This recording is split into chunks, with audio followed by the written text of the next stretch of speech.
So, tell me your name. My name is Stan Hovey, and I'm from Virginia. Are you United Methodist? I'm a United Methodist with the Urbana United Methodist Church, a little town of 600 people on the Rappahannock River near the Chesapeake Bay. That sounds nice. So you have experience with forestry?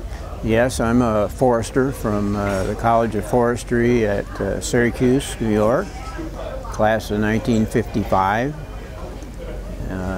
And I went into surveying and mapping science, and that's what I worked in most of my career until I retired. And now I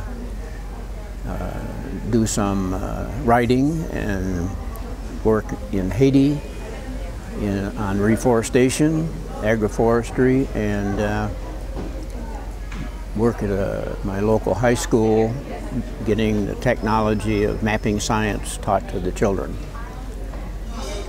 So are you about to go back home? I'm on my way this afternoon. I have a meeting with UMCOR this morning and leave at noon. What did you do while you were here? Well, we arrived on Wednesday, and we conducted a workshop Monday for about 10 agronomists who I trained 3 years ago at a workshop when UMCOR asked me to set up a reforestation program here in Haiti.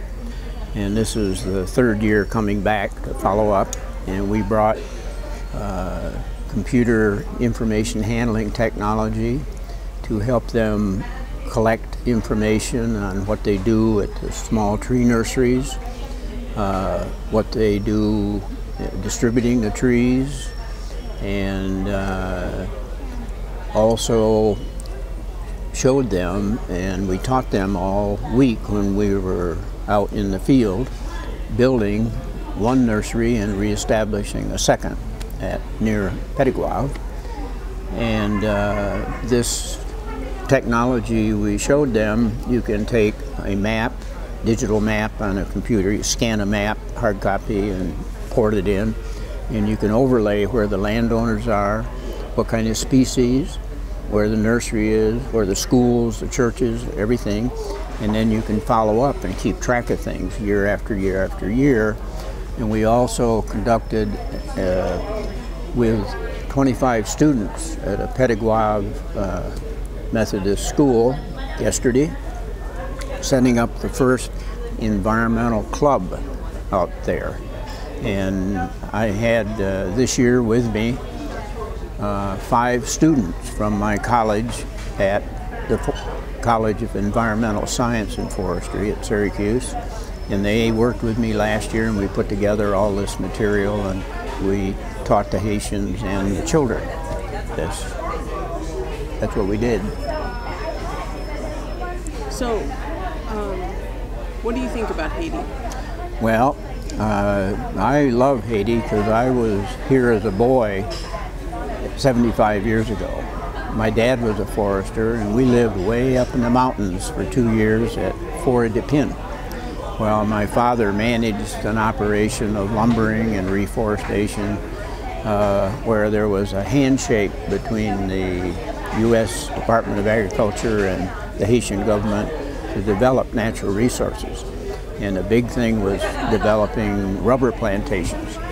So that was going along very well until 1942, U.S. Rubber came down here and said, guess what? We invented synthetic rubber. So the money went out of the program. The organization laid off 150,000 Haitians.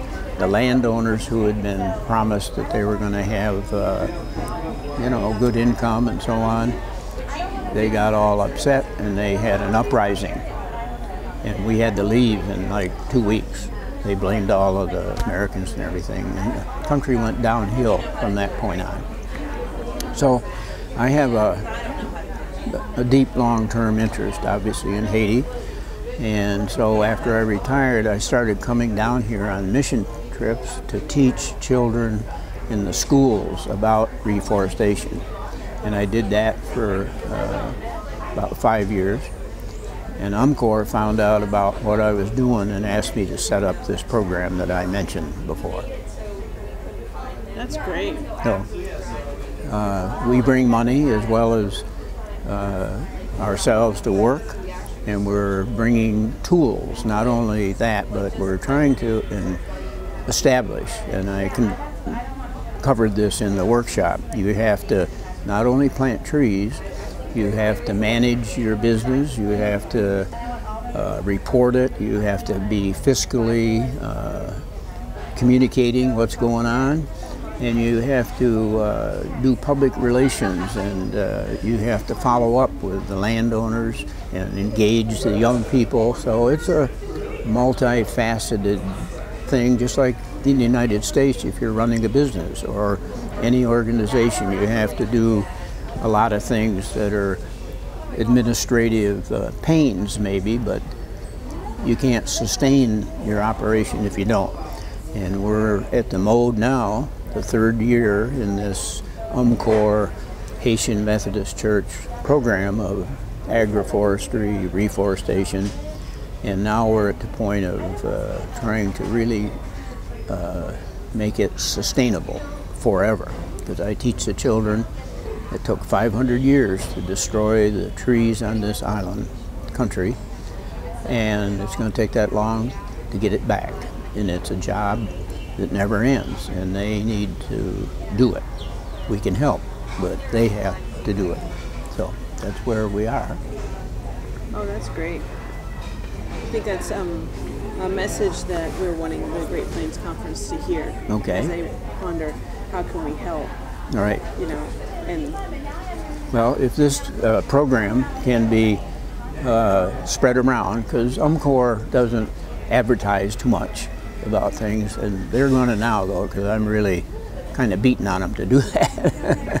And but if people like in your conference and other conferences can talk to colleges that have environmental students, we're trying to raise some money for interns to come on down and work for the summer, come on mission teams, engage with the people, and mission teams that just aren't into forestry come and maybe help some too, you know, and it would make a great difference. It takes a lot of people. That's great. That's great. Okay. Well, thank you so much.